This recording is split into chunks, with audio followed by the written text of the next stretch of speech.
चलिए,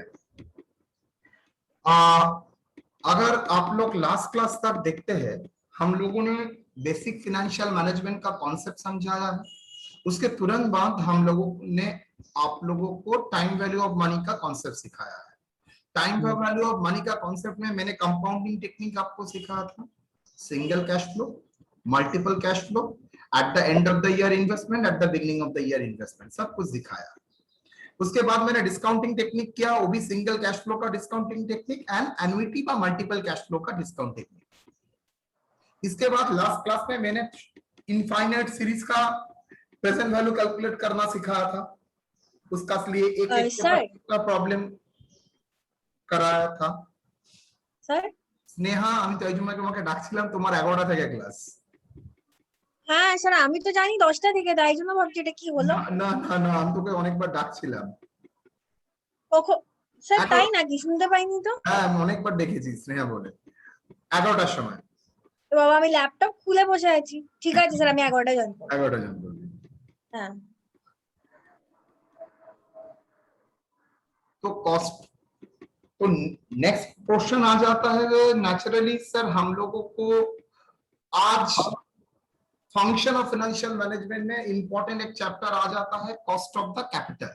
मतलब मैं जो पैसा लगाऊंगा बिजनेस में, उसका कॉरस्पॉन्डिंग कॉस्ट कितना है।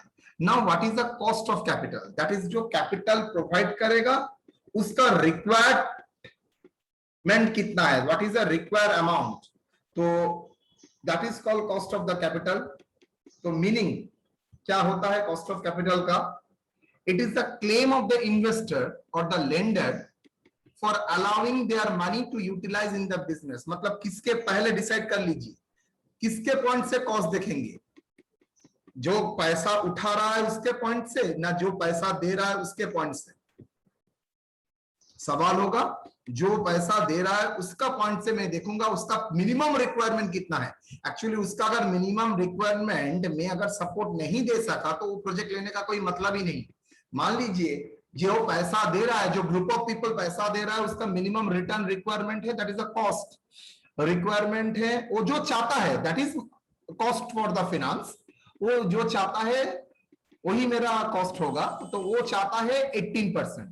अगर जिस प्रोजेक्ट में मैं पैसा डाल रहा हूं अगर 18% रिटर्न जनरेट करता है तो okay, fine enough.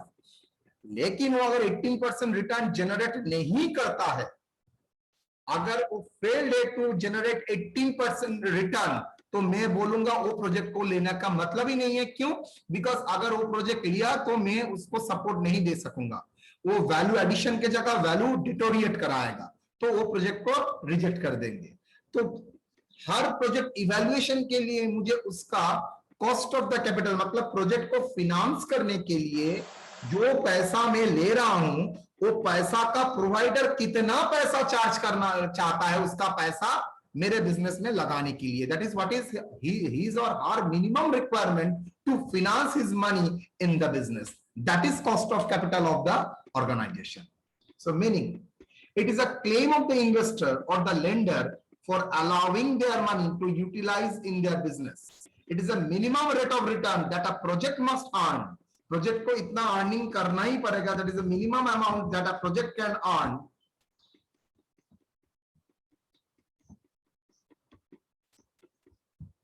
Minimum rate of return that a project must earn in order to satisfy the expectation of the provider of long-term finance. तो जो लॉन्ग टर्म फाइनेंस देगा, मतलब हम लोग शॉर्ट टर्म की बात नहीं कर रहे, because short term is talking about the long working capital. हम लोग लॉन्ग टर्म के बारे में बोल रहे हैं, बिकॉज हम लोगों को बिजनेस को एस्टैब्लिश करना है, रनिंग के लिए हम लोग यहाँ पर बात नहीं करेंगे। तो लॉन्ग टर्म सोर्स का जो कॉस्ट एक्सपेक्टेड है उसका ही हम लोग कॉस्ट ऑफ कैपिटल बोलेंगे। दस we can say that it's the opportunity cost of the financer. Obviously जो लोग फाइनेंस कर रहे हैं वो उसका अपॉर्चुनिटी कॉस्ट ही मेरा कॉस्ट ऑफ कैपिटल है। अपॉर्चुनिटी कॉस्ट क्यों सर? अगर वो इस कंपनी के जगह दूसरे कंपनी में पैसा लगा तो उसको रिटर्न मिलता, तो वो मिनिमम इतना रिटर्न तो चाहेगा ही। मान लीजिए वो अगर पैसा दूसरा बैंक दूसरा कंपनी के शेयर में लगा तो उसको 12% मिलेगा, तो यहाँ पर अगर आपका कंपनी में लगाने के लिए उसको मिनिमम कितना लगेगा? 12% तो लगेगा ही, उससे बेटर लगे, ज्यादा लग सकता है, लेकिन मिनिमम उसको 12% लगेगा ही, उससे बिलो होगा तो राजी नहीं होगा। तो minimum 12% is required, that is a minimum return equal to risk free rate of return plus risk premium.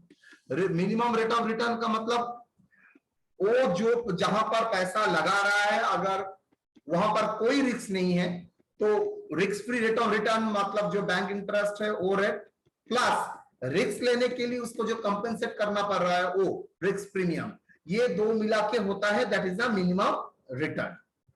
So that is the concept of the cost of capital. Now problem इस chapter में क्या है, बस ये concept में यहां पर तो हम लोगों को एक सोर्स से पैसा नहीं आता है, मल्टीपल सोर्स से पैसा आता है। किसी सोर्स का मिनिमम रिक्वायरमेंट 18%, किसी का 14%, किसी का 13%, लेकिन मैं तो प्रोजेक्ट का इवैल्यूएशन एक बार 18, एक बार 13, एक बार 14 से नहीं कर सकता, मुझे एक ही रेट से अप्लाई करना पड़ेगा। तो ये एक रेट कौन होगा, ये गाइडिंग रेट कौन होगा, इवैल्यूएशन रेट कौन होगा, वही रेट कैलकुलेट करने के लिए मुझे क्या चाहिए, मुझे आपको एक एवरेज रिटर्न कैलकुलेट करना पड़ेगा। ये एवरेज कौन सा है, वेटेड एवरेज रेट हमको कैलकुलेट करना पड़ेगा। सो दैट इज आपको कॉस्ट ऑफ कैपिटल। तो पहले मैं आता हूं एक कॉस्ट ऑफ कैपिटल कंप्यूट कैसे करते हैं। Step 1, computation of specific cost of capital for each sources of finance. जितना फाइनेंस और बिजनेस में लगाएंगे उसका स्पेसिफिक कॉस्ट कैलकुलेट कीजिए। That is cost of equity को नाम देता है केई, कॉस्ट ऑफ रिजर्व को KR, cost of preference share को केपी, कॉस्ट ऑफ डिवेंचर को केडी एंड टर्म लोन को केटी से बोला जाता है। Determination of applicable rate, because मैंने सिंपल एवरेज करने के लिए आपको नहीं बोला है, मैंने बोला है सब रेट का वेटेड एवरेज। तो वेट क्या होगा, वेट होगा कॉरस्पॉन्डिंग अमाउंट जो उस कैटेगरी ऑफ फाइनेंस से आपको उठाया है। तो determine the applicable rate, 3 alternative आपके सामने है। Book value of each component of finance, market value of each component of finance,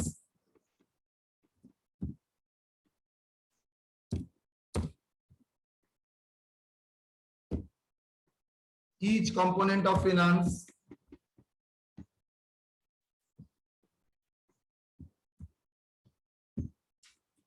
और एक होता है मार्जिनल वेट।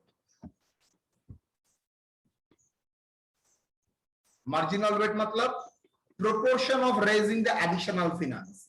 हम लोग देखेंगे, सबके ऊपर बात करेंगे। मतलब मेरा मान लीजिए डेट इक्विटी, इसका एक बुक वैल्यू है, उसका एक मार्केट वैल्यू भी है। मार्केट वैल्यू क्यों, मेरा शेयर्स अगर लिस्टेड है तो आप लोग जानते ही हैं उसका मार्केट वैल्यू होगा। आपका डिवेंचर अगर लिस्टेड है उसका भी मार्केट वैल्यू होगा। लेकिन सर मैंने बैंक से लोन लिया, फाइनेंशियल इंस्टीट्यूशन से लोन लिया, क्या उसका कोई मार्केट वैल्यू होगा? नहीं। तो जिसका मार्केट वैल्यू नहीं होगा क्या उसको जीरो कर देंगे? पागल, मैं मुझे तो पैसा टर्न करना है, तो उसका बुक वैल्यू ही मैं मान के चलूंगा market value, until and unless market value कुछ बोलता है। और एक है मार्जिनल वेट, मतलब मेरा एक एग्जिस्टिंग स्ट्रक्चर है जहां पर इक्विटी लेता हूं 40, लोन लेता हूं 40, प्रेफरेंस शेयर लेता हूं 10%, लेकिन मैं फर्दर लोन लेना चाहता हूं 80 लोन और 20% इक्विटी। तो मेरा मार्जिनल कॉस्ट ऑफ कैपिटल हो जाएगा जो एडिशनल वेट में कंसीडर कर रहा हूं उसको। तो फर्स्ट कंपोनेंट है स्पेसिफिक कॉस्ट कैलकुलेट करना, दूसरा कंपोनेंट है वेट कंसीडर करना, और तीसरा कंपोनेंट है weighted average cost of capital निकालना। कैसे ऊपर वेटेड एवरेज कॉस्ट ऑफ निकालेंगे, देखिए source equity, reserve, preference share, debenture, term loan. Specific cost बोल दिया, वेट बोल दिया, मतलब उसका वैल्यू, वेटेड कॉस्ट, और आप लोग जानते हैं weighted cost by total cost is the weighted average cost of capital. यहां तक कोई डाउट करने से पहले मैं एक इलस्ट्रेशन दिखाता हूं, आपको मजा लगेगा। देखिए मेरे पास यहां पर कितना सोर्सेस है, देखिए बहुत सारा सोर्सेस है। एक इक्विटी शेयर्स, दूसरा रिजर्व सरप्लस, तीसरा preference shares, debentures, term loan. हर आइटम का मैंने बुक वैल्यू दे दिया, हर आइटम का मैंने मार्केट वैल्यू दिया अगर अवेलेबल है तो, और स्पेसिफिक कॉस्ट मतलब उसका मिनिमम रिकॉर्ड रेट और रिटर्न दे दिया है। मुझे weighted average cost of capital निकालो using book value as weight and market value as a weight. Okay, चलिए प्रॉब्लम को एक बार देखते हैं। Solution, book value of wait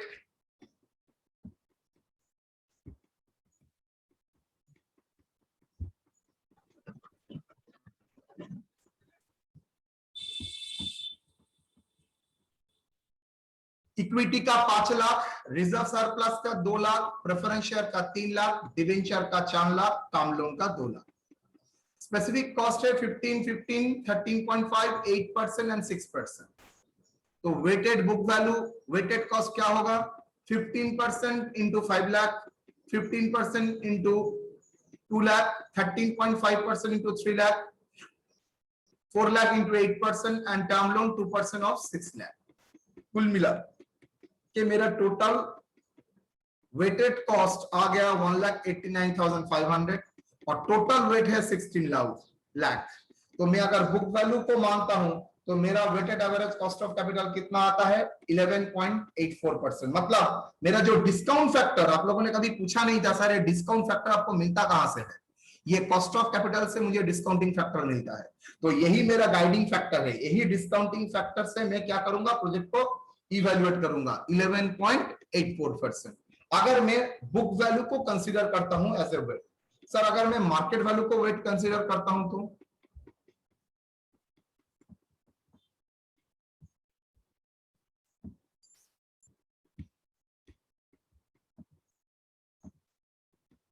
चलिए, equity share 15 lakh market value, equity share का 15 लाख मार्केट वैल्यू, मतलब ऑलवेज याद रखिएगा इक्विटी शेयर के भी मार्केट वैल्यू में सिर्फ इक्विटी शेयर नहीं रहता है, रिजर्व का कंपोनेंट भी रहता है। इसलिए बुक वैल्यू 5 लाख होता है, मार्केट वैल्यू 15 लाख, बिकॉज इसमें हिडन एसेट मतलब open reserves plus secret reserve सब कुछ मिला के ये मार्केट वैल्यू कंपनी का शो करता है। इसलिए मुझको अगर बुक मार्केट वैल्यू लेता हूं तो रिजर्व सरप्लस की अलग से मार्केट वैल्यू लेना नहीं पड़ेगा। तो स्ट्रेट वे में मैं अगर मार्केट वैल्यू ले लेता हूं तो मार्केट वैल्यू ही मेरा क्या होगा? उसका इक्विटी शेयर का वैल्यू एंड रिजर्व सरप्लस का वैल्यू।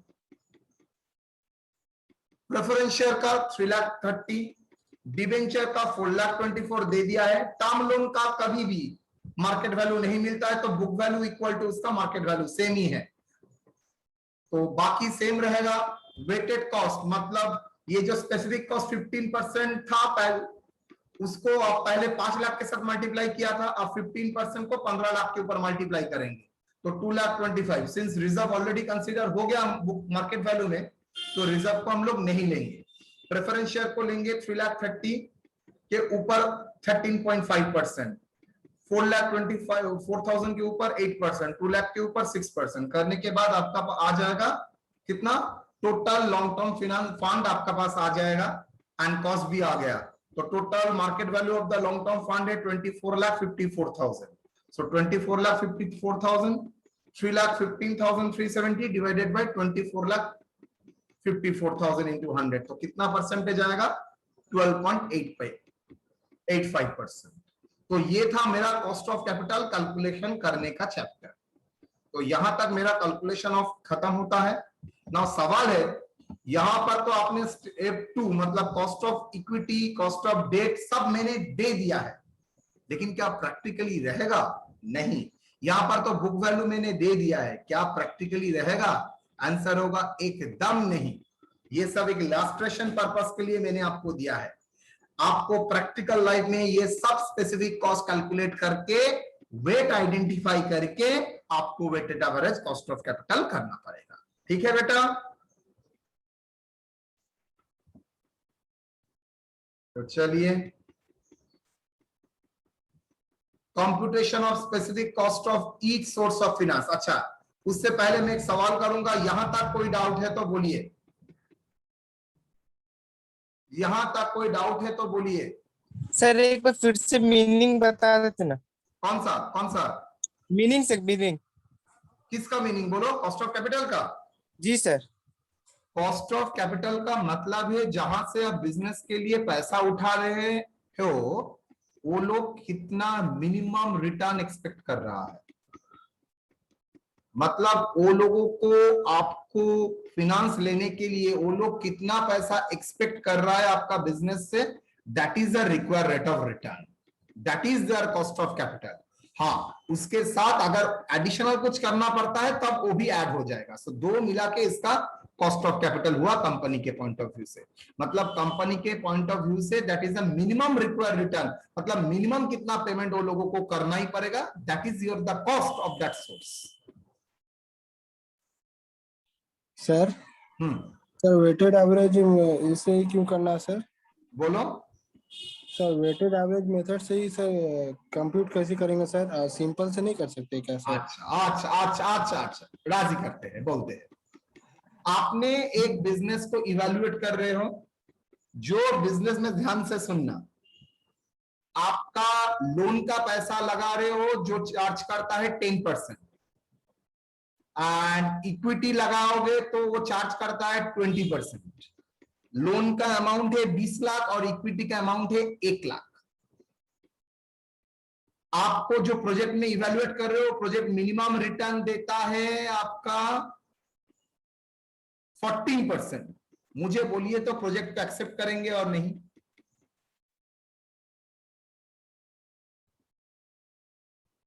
जिस प्रोजेक्ट में पैसा लगा रहे हो, पैसा में 20 लाख रुपए में 20 लाख रुपया लोन लिया जिसका रेट है 10%, और 1 लाख खुद का पैसा लगाया जिसका एक्सपेक्टेड रेट ऑफ रिटर्न मतलब अपॉर्चुनिटी कॉस्ट है, अगर दूसरे जगह इन्वेस्ट करते तो आपको रिटर्न मिलता था 20%, मतलब उसका कॉस्ट है 20%। मुझे ये बताओ, जिस प्रोजेक्ट में इन्वेस्ट कर रहे हो वो रिटर्न देता है 14%, आप क्या उस प्रोजेक्ट में इन्वेस्ट करोगे और नहीं, निवेश करोगे और नहीं? No sir. क्यों? क्योंकि सर 20% तुमको मिल रहा है ना सर। 20% आपको मिल नहीं रहा है, आप ध्यान से समझिए। कंपनी एक वस्तु है और जो लोग फिनांस कर रहे हैं वो लोग अलग इंसान है। जो लोग फिनांस कर रहा है, इक्विटी वाला लोग मांग रहा है 20% और लोन वाला लोग मान रहा है 10%। आप क्या वो प्रोजेक्ट एक्सेप्ट करेंगे और नहीं? आप कौन है? आप कंपनी है। आप क्या वो प्रोजेक्ट में निवेश करेंगे और नहीं, मतलब प्रोजेक्ट को कंटिन्यू करेंगे और नहीं? बिकॉज प्रोजेक्ट के लिए 21 लगता है, जिसके लिए 20 लाख आप 10% इंटरेस्ट में ले सकते हैं और आप 1 लाख 20% में इक्विटी ले सकते हैं। मेरा सवाल है, क्या उस प्रोजेक्ट में निवेश करेंगे, यस और नो? वो प्रोजेक्ट को कंटिन्यू करेंगे और नहीं?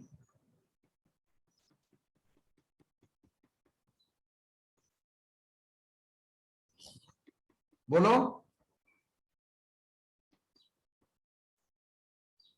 सर करेंगे ना सर, अगर बिजनेस को रन करने लेकिन के लिए। तुम्हारा दोनों बिजनेस तभी कंटिन्यू करोगे सर अगर मिनिमम रिटर्न मेरा more than cost of capital है। तो आपका हिसाब से मिनिमम रिक्वायरमेंट आपको कितना होना चाहिए? 14% तो होना ही चाहिए, लेकिन आपका सिंपल एवरेज बोल रहा है सर 20% प्लस 10%, वो तो 15% हो गया सर। तो ये तो प्रोजेक्ट कैंसिल करना चाहिए, लेकिन ये तो गलत डिसीजन हो जाएगा। 1 लाख लिया है सिर्फ 20% में और बाकी 20 लाख तो लिया है बहुत कम में 10% में। तो मैं अगर वेटेड एवरेज करूंगा तो गाइडिंग अच्छा रहेगा, तो मैंने सिंपल सर एवरेज करूंगा तो लॉस हो जाएगा सर। हाँ सर तो सर उसमें रेट ऑफ इंटरेस्ट जो हम ले रहे हैं सर 1 लाख का 20% में, तो उसमें सर मेरा लॉस हो जाएगा। लेकिन मेरा ओवरऑल तो रिटर्न दे रहा है 14%। ओवरऑल तो 14% रिटर्न दे रहा है। मुझे तो किसी एक का पॉइंट ऑफ व्यू से इवैल्यूएट नहीं करना है, मुझे तो ओवरऑल एवरेज देखना पड़ेगा। ओके सर, समझ गया। ओके, तुम तो डिफरेंट सब्जेक्ट में डिफरेंट मार्क्स मिला है, लेकिन एवरेज तुम्हारा 60% से ऊपर है। तो आप एक सब्जेक्ट का पॉइंट ऑफ व्यू से देखोगे ना एवरेज का पॉइंट ऑफ व्यू से देखोगे? एवरेज देखेंगे सर। एवरेज। तो यहाँ पर कौन सा एवरेज लेंगे? वेटेड एवरेज लेंगे। वेट किसको कंसीडर करेंगे? मार्केट वैल्यू को। मैं एकदम सिंपल चीज बता देता हूं, आप लोगों को याद है, आप लोगों ने फ्रीक्वेंसी डिस्ट्रीब्यूशन किया था XI इंटू FI, याद करो। यस सर, मैथ में की। तो x क्या था? दैट इज अ वेरिएबल, यहाँ पर वेरिएबल है स्पेसिफिक कॉस्ट, और FI क्या है? Book value, that is a frequency. उसका बेसिस में हम लोगों ने एवरेज निकाला। क्या एवरेज? वेटेड एवरेज निकाला। जैसे वेटेड एवरेज में वेटेड अरिथमेटिक मीन निकालते हो, ठीक वैसे he waited average cost of capital निकाला।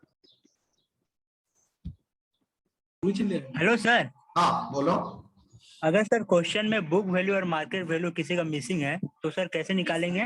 दोनों मिसिंग है तो यू कैन डू इट, दोनों मिसिंग नहीं रहेगा तो नहीं क्वेश्चन सर, में गलती है, एक तो देना ही एक पड़ेगा। एक अगर सर मिसिंग रहा तो इसको अगर बुक कंप्यूट वैल्यू करना दे पड़ेगा। दिया मार्केट वैल्यू नहीं है तो बुक वैल्यू मार्केट वैल्यू है। ओ ओके सर, थैंक यू। और कोई सवाल? अभिषेक ना सर। समझ गया? जी सर। रोहित, अविनाश?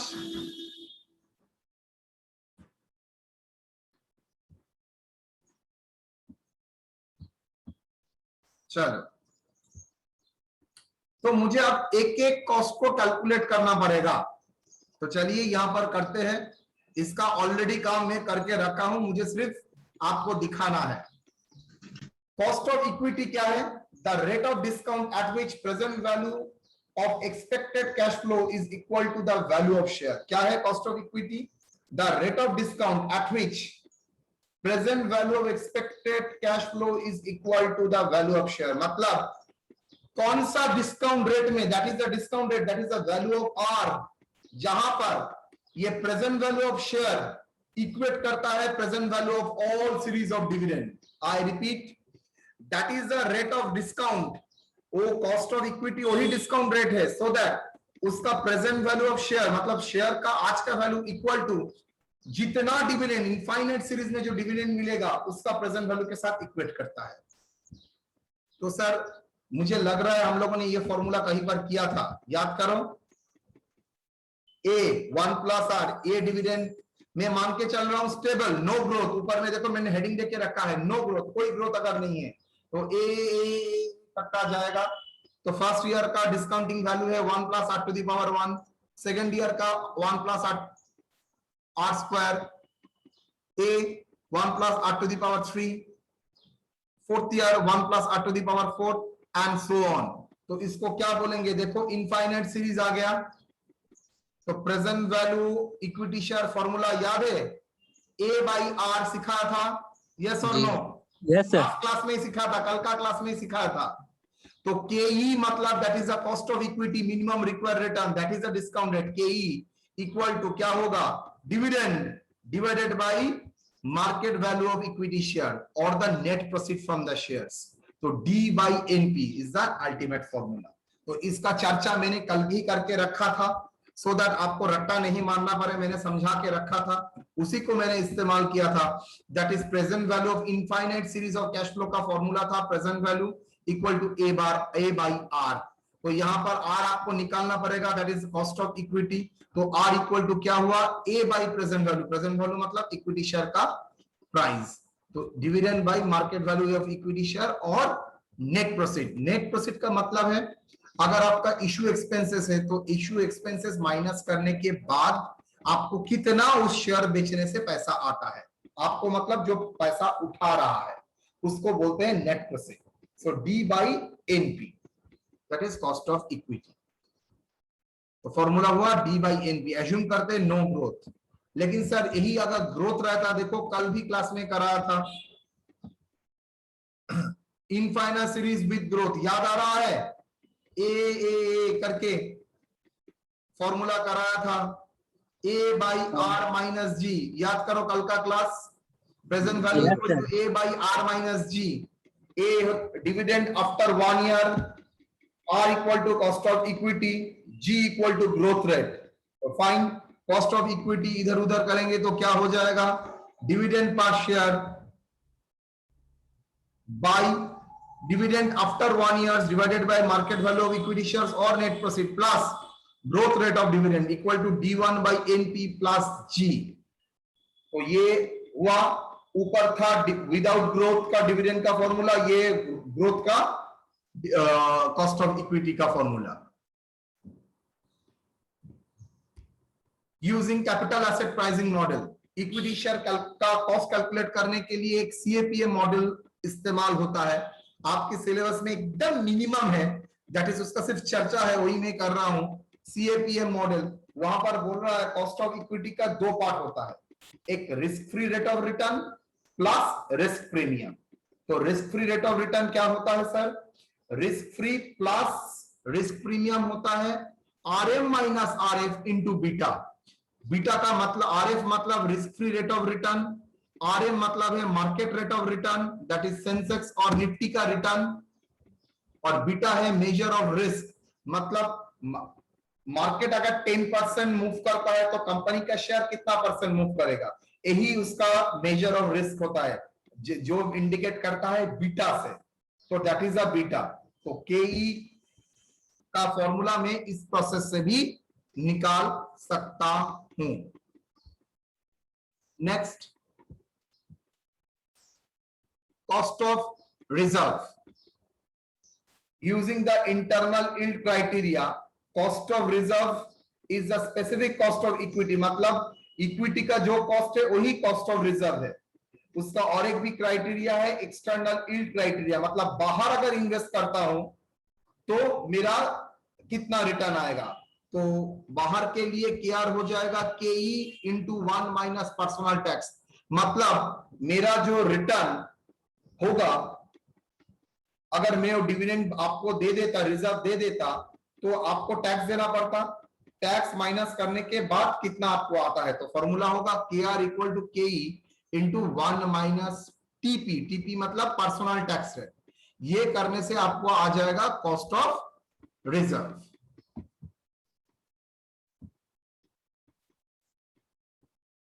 चलिए, इलास्ट्रेशन करने से आपको समझ में आएगा जल्दी। Equity shares of A Limited is currently traded at ₹50 in the market. Expected dividend paid ₹8 per share after 1 year. Annual growth rate is 6%. Calculate the cost of equity. मतलब 1 साल के बाद आपको ₹8 डिविडेंड देगा और आप बोल रहे हैं आपका इक्विटी का ग्रोथ रेट है 6%। मुझे ये बताइए what is the cost of equity. तो ये ग्रोथ मॉडल है, तो cost of equity equal to D1 by NP plus G। क्या है? D1 by NP plus G। D1 equal to expected dividend after year 1, that is equal to 8। NP है net proceed from issue of equity share, that is equal to 50।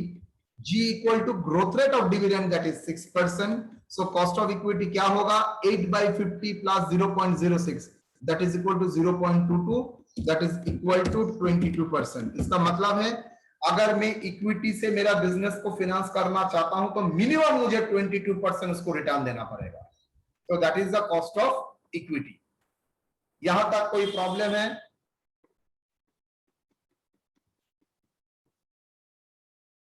यहां तक कोई problem है first illustration में? नहीं sir. No sir. चलो, cost of A Limited, equity shares of A Limited is currently traded as 60 in the market. Current dividend is 8 per share. I repeat the word, current dividend paid is ₹8 per share. Now,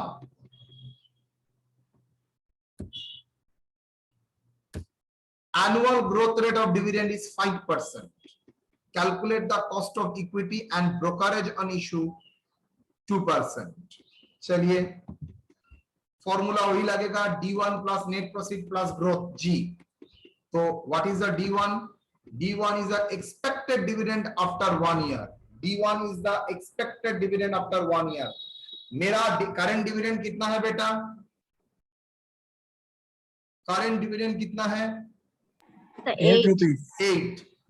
1 साल बाद कितना मिलेगा?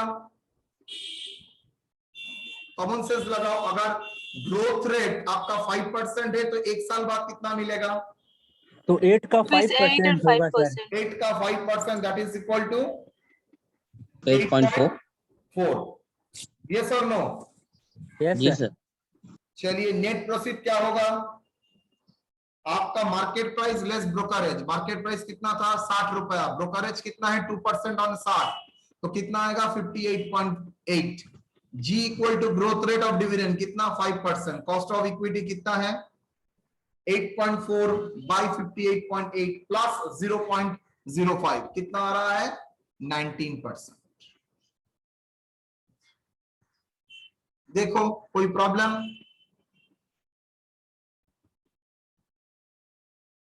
यहां तक कोई doubt? No sir.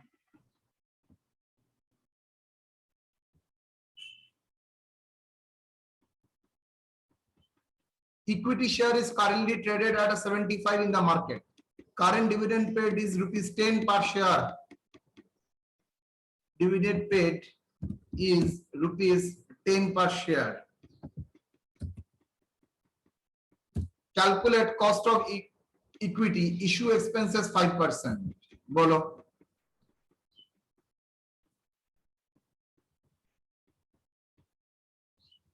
यहां पर growth rate दिया है? नहीं सर, में नो ग्रोथ सर। रेट दिया है? नहीं सर, तो ये कौन सा फॉर्मूला लगेगा? नो ग्रोथ वाला लगेगा। D divide by NP. That is table वाला, मतलब D by NP. Sir growth ही तो नहीं है, तो क्या करेंगे? D1 equal to D equal to 10 right. Current dividend per share NP equal to net proceed, that is 75 minus issue expenses, 75 minus 5% of 75, that is equal to 71.25। Cost of equity क्या होगा? 10 by 71.25, that is equal to 14%. Clear or not? Clear. For examination मैंने एक special issue आपको दिखाऊंगा। आप लोग जानते हैं डिविडेंड डिस्ट्रीब्यूशन टैक्स पहले था, मैंने आपको बताया था। डिविडेंड के ऊपर डिविडेंड डिस्ट्रीब्यूशन का प्रॉब्लम भी करा था, याद है? डिविडेंड डिस्ट्रीब्यूशन टैक्स मतलब कंपनी जितना डिविडेंड देगा गवर्नमेंट को उसके ऊपर एक परसेंटेज टैक्स भी देना पड़ता है। यस और नो? जिसका नाम है डिविडेंड डिस्ट्रीब्यूशन टैक्स। तो सिर्फ डिविडेंड देने से नहीं होता है, डिविडेंड डिस्ट्रीब्यूशन टैक्स भी देना पड़ता है। इन दैट सिचुएशन में कॉस्ट ऑफ इक्विटी क्या होगा? D1 plus 1 plus DT। क्यों सर?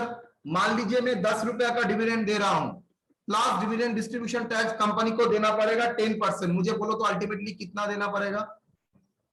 11 रुपीज। यस और नो? Yes sir. 10 तो देना ही पड़ेगा, प्लस 10% ऑफ 10 डिविडेंड टैक्स देना पड़ेगा। अल्टीमेटली देना पड़ेगा कितना? 11। So that is called D1, तो देना ही पड़ेगा। ये आता कैसे है दिखाता हूं।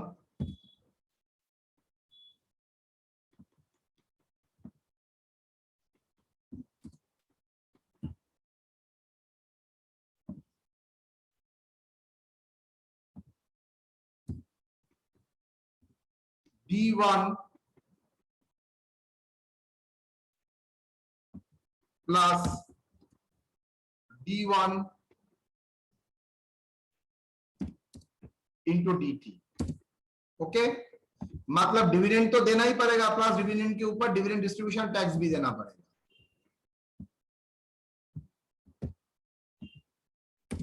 इक्वल टू मैं लिख सकता हूं D1 अगर कॉमन लेंगे सर तो 1 प्लस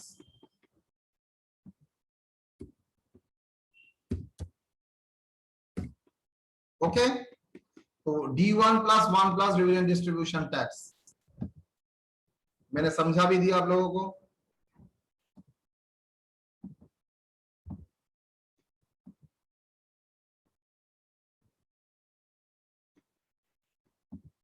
डन।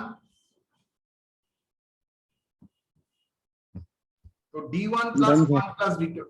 ओके, मतलब फॉर्मूला एक ही रहेगा, सिर्फ डिविडेंड डिस्ट्रीब्यूशन टैक्स दे रहा हूं, सो 1 प्लस DT ऐड हो जाएगा। Number 4,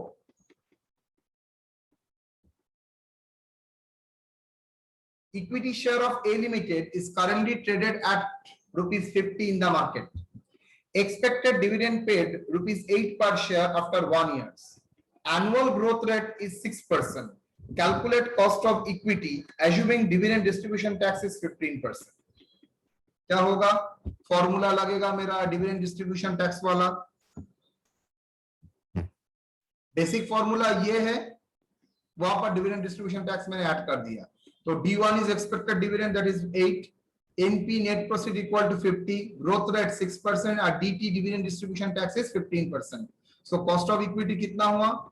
8 plus 1 plus 0.15 divided by 50 plus 0.06, that is equal to 9.2 by 50 plus 0.06, that is equal to 2.5. Clear or not? Yes, sir. चलिए,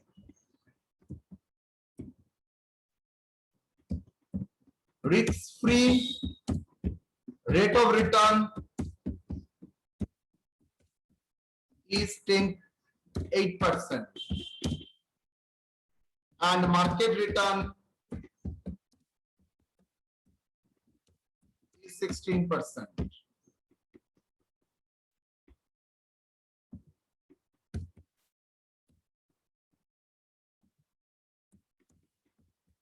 Beta of the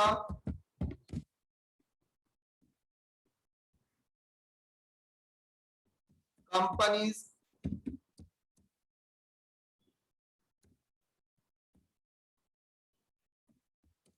share is 1.02.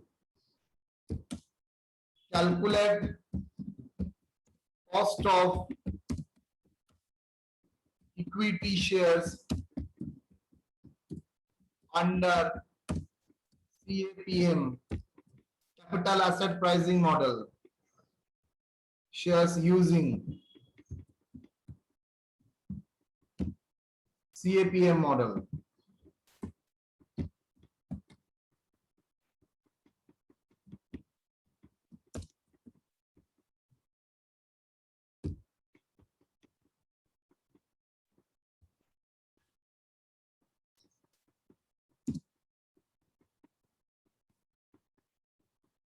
Done.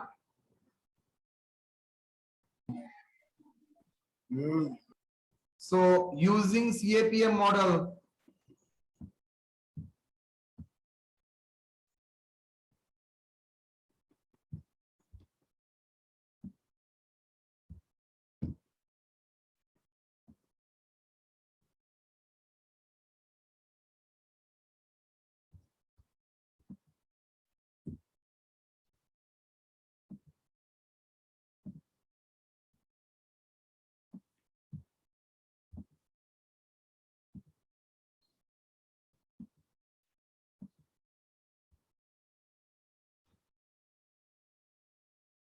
KE equal to risk-free rate of return plus risk premium.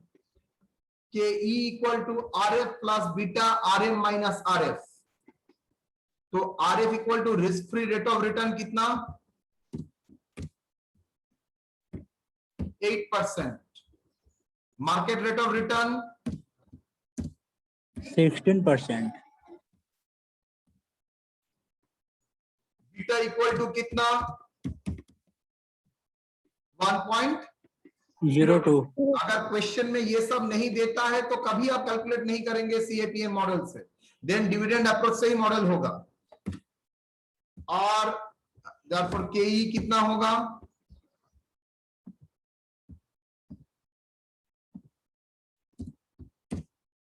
कितना होगा KE? RF कितना? 8%. Beta 1.02. RM 16%. RF 8%. कितना होगा?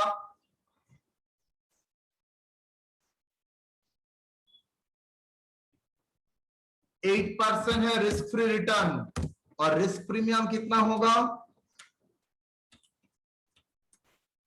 4.02. that is equal to 12. ना भूल बोल रहा, 8 into 1.02, 8.16%. That is equal to how much? 0.65. 16.16, 0.1616. Agree or not?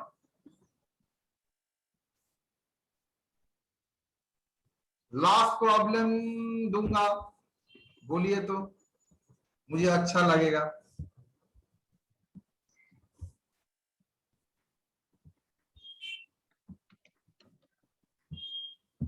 देखता हूं कौन करता है ये।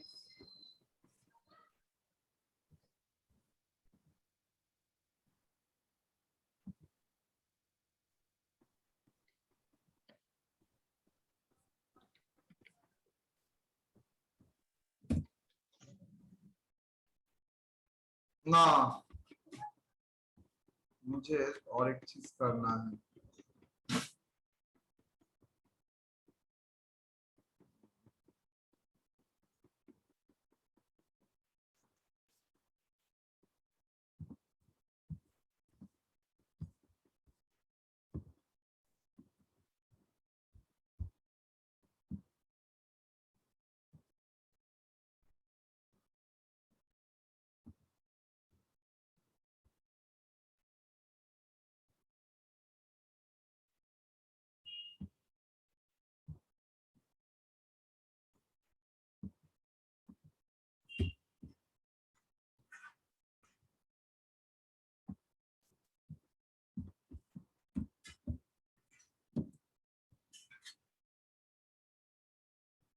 बोलो।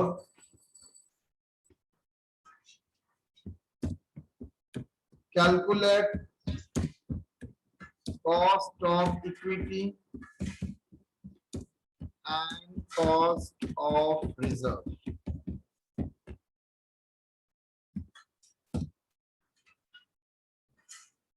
%15 and personal taxation.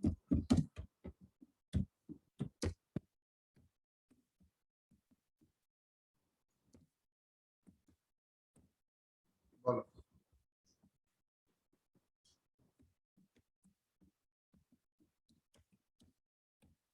बोलो बेटा। Question clear? जी सर। बोलो क्या होगा?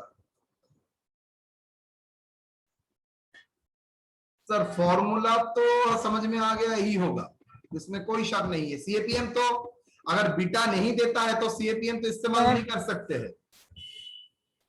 यस और नो? अगर बीटा मार्केट बीटा नहीं देता है, सीएपीएम सबसे बेटर है, लेकिन बीटा का वैल्यू अगर नहीं देता, यू कांट डू इट। बोलो।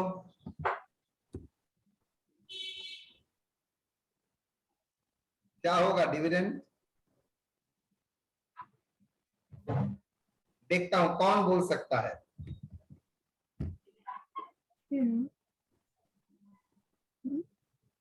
बिफोर मिल रहा है सर यहाँ पे। हाँ सर 8 होगा सर। कहाँ गए वहाँ मास्क लगा के? 8 अच्छा मुझे पुलिस वाला सा। बेटा ये नहीं फंडामेंटल सर, यहाँ पे शुरू ही हुआ था यहाँ एक पे साल सर बाद, और डिविडेंड 8 आपका होगा, फिगर दिया है आपका एक साल बिफोर वन पहले का। सर 8 डिविडेंड बोल रहा है 6%। % इंटरेस्ट होगा सर। क्या होगा? 8 होगा, उसमें प्लस 6% इंटरेस्ट होगा। सिर्फ प्लस 6% करने से ही हो जाएगा?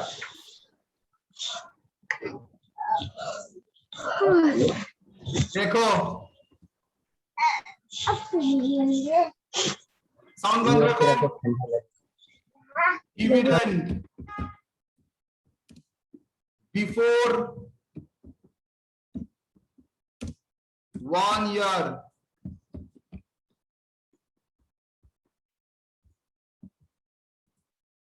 ₹8 at growth of dividend कितना %? 6%. 6% on what? 8 सर। क्या होगा? 0.48, इसको क्या बोलेंगे?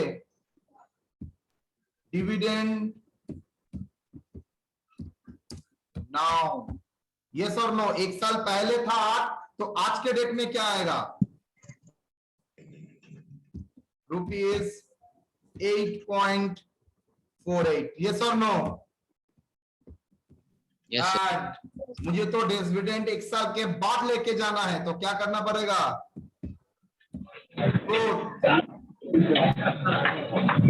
Of dividend. समझ में आया मैंने क्या किया? नीचे वाला पार्ट समझ में नहीं आया सर।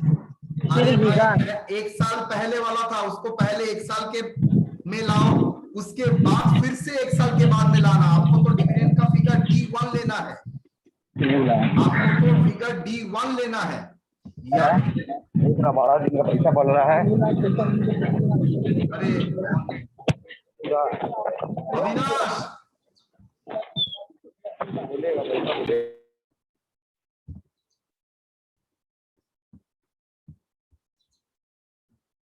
तो डिविडेंड नाउ कितना होगा?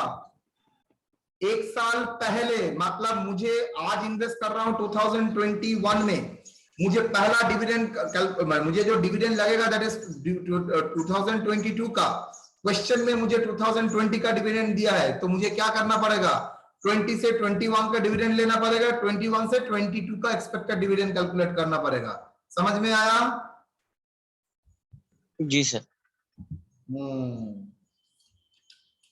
तो 8.48 था एक साल के बाद वाला डिविडेंड, आज का current dividend.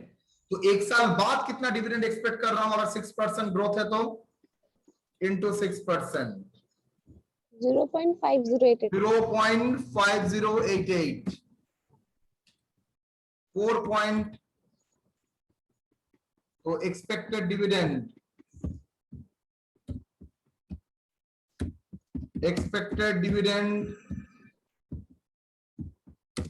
After 1 year, before 1 year, हम लोगों को उसको आफ्टर 1 ईयर में लेके जाना है। कितना?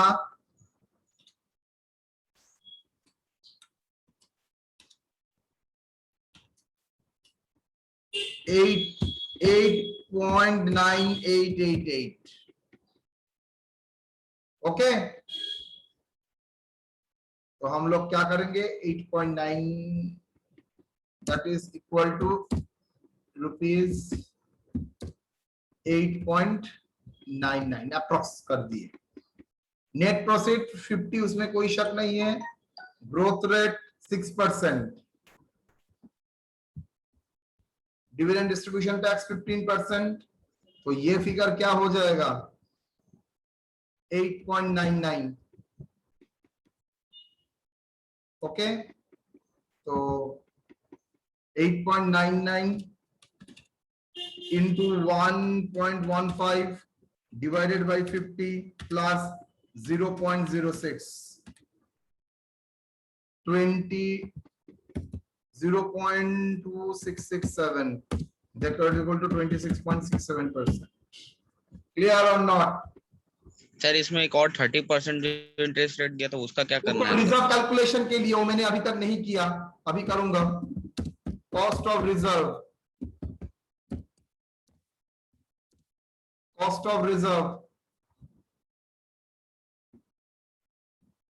using internal yield criteria,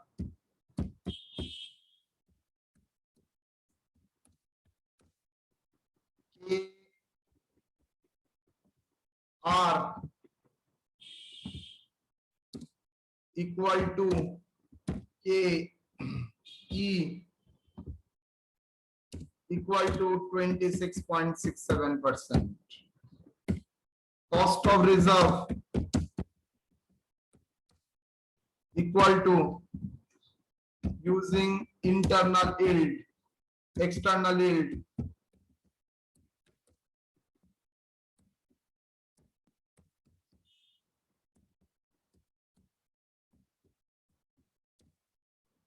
internal yield criteria का मतलब है पैसा अगर बिजनेस में ही निवेश होता है तो क्या होता है, और एक्सटर्नल यील्ड का मतलब है मैं अगर शेयर होल्डर को दे देता हूं तो शेयर होल्डर लोग कैसे उसका इन्वेस्ट करेंगे, मतलब वो लोगों को कितना रिटर्न आएगा। तो K R into, obviously share holder को जब पैसा मिलेगा उसको टैक्स देना पड़ेगा,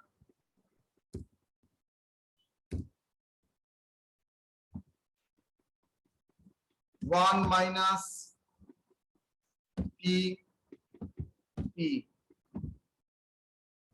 पर्सनल टैक्स कितना 26% इंटू 1 माइनस 0.3, उसके लिए मिनिमम रिक्वायरमेंट हो जाएगा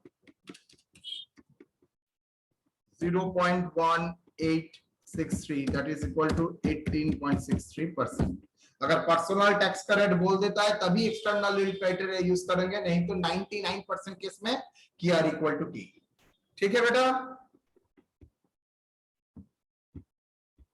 डन।